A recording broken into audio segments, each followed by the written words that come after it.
And now, in this scientific session, we have about 30 minutes left. Maybe. About 10 minutes for questions and comments from colleagues and professors. Are there any professors or colleagues who have any opinions or comments regarding the treatment of aspergillosis?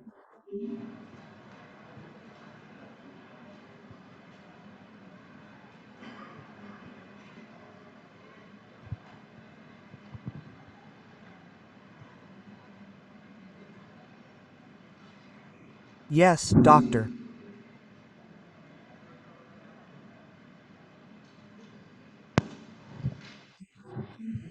I have a question for Dr. Huyen. In Dr. Huyen's presentation, she mentioned the role of caspofungin. I would like to ask further about when we assess a patient with aspergillosis as having drug resistance and when we should combine the azole group with caspofungin.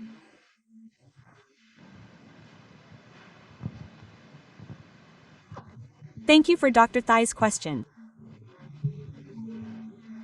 Actually, at our hospital, we have very little experience with combination therapy. The rate of combination therapy is very low, and I cannot answer this question based on our experience with that group.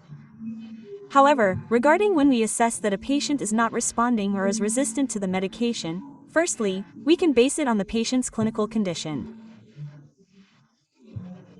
If the patient is severely ill or has widespread lung lesions, and especially if we have optimized the treatment with the azole group, optimizing the dosage through drug monitoring, and there is no effect, and particularly if there is evidence from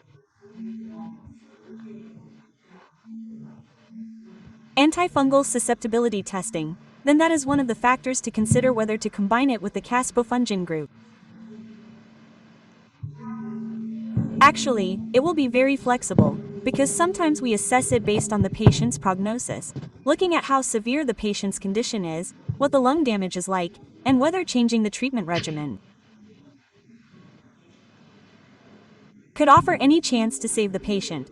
Because, as the professors know, most severe cases occur in patient groups with cancer or hematological diseases, which are very serious conditions. The cases that stabilized, like the ones we presented, are actually very few. In most other cases, we failed to treat the patient's condition effectively. Thank you. I see Professor Hoang An in the audience.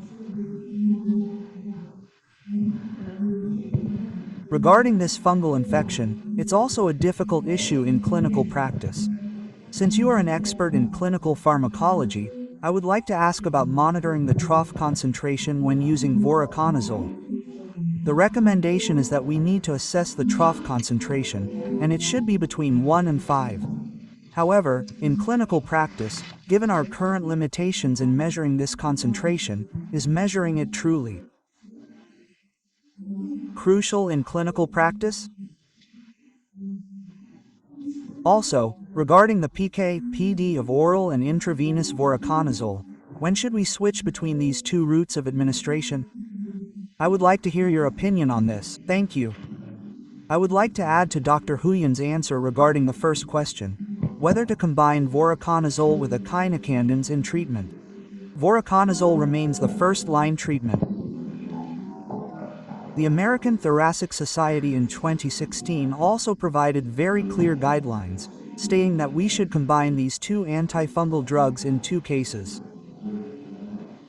The first case is in patients where we have diagnosed invasive aspergillosis, from probable to proven cases, and especially in immunocompromised patients, such as those with hematological diseases. They said that we can combine them from the start.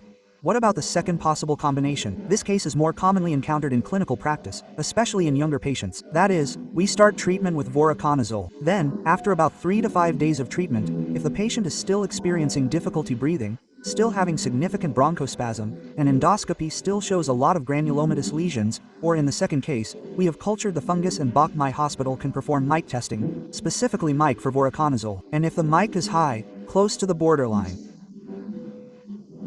between susceptible and resistant, then we will add other antifungals. So I think combination therapy should be considered for severe patients and those who show treatment failure. The second question from Dr. Thủy is whether voriconazole level monitoring is necessary. The answer is that monitoring is very necessary, and it is mandatory, for example, in the treatment of CPA, to monitor the levels of antifungal drugs, including voriconazole and posaconazole.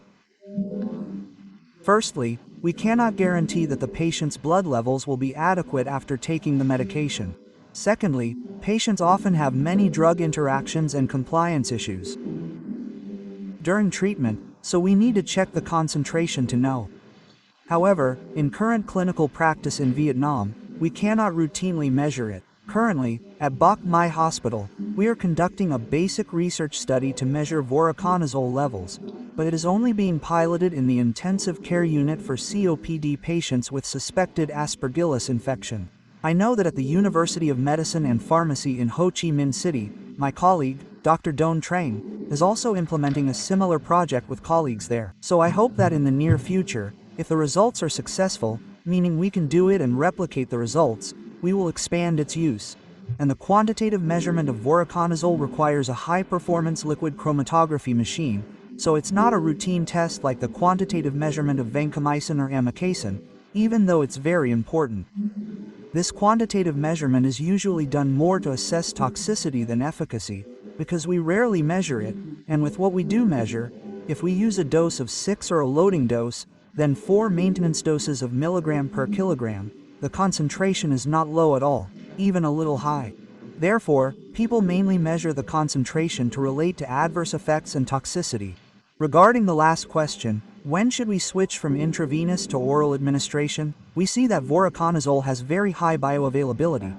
Its oral bioavailability is over 95%, meaning one oral tablet is almost equivalent to intravenous administration. Therefore, I think in the initial stage, we should prioritize intravenous administration.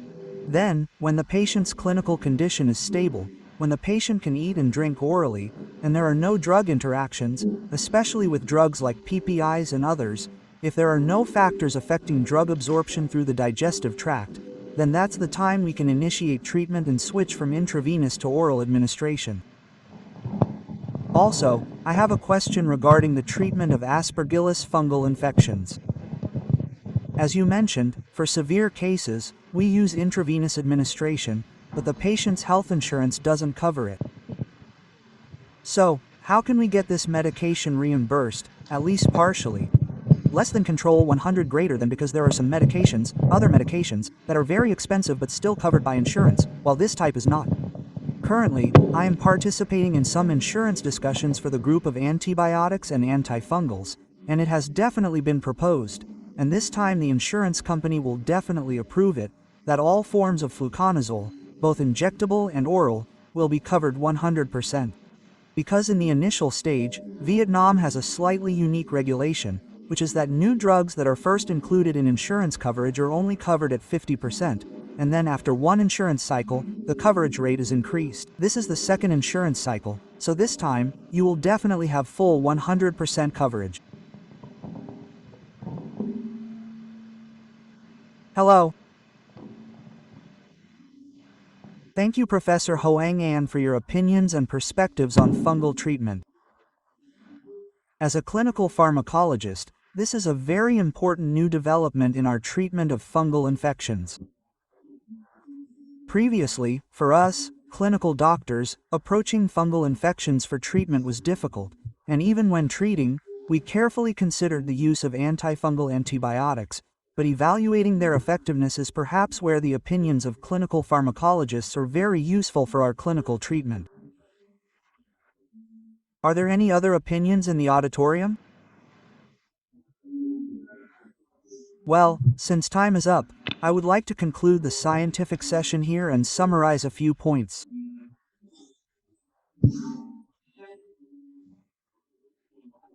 Firstly, through the presentations of the speakers, we see that for us, as respiratory specialists, immunodeficiency is a factor that leads to frequent respiratory infections. Although treatment is difficult and expensive, we must consider it. Secondly, the use of vaccines in respiratory infections is very necessary. Personally, I don't consider myself anti-vaccine, but I think that when we weigh the benefits and drawbacks of treatment between vaccines and other factors that bring benefits, we see that prevention is much better.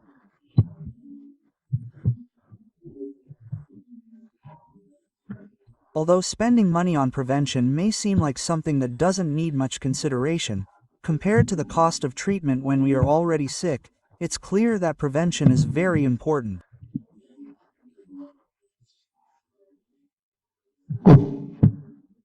And finally, regarding the presentation on the diagnosis of invasive fungal infections, I find it very useful when we consider the difficulties in treating fungal infections, from diagnosis to treatment.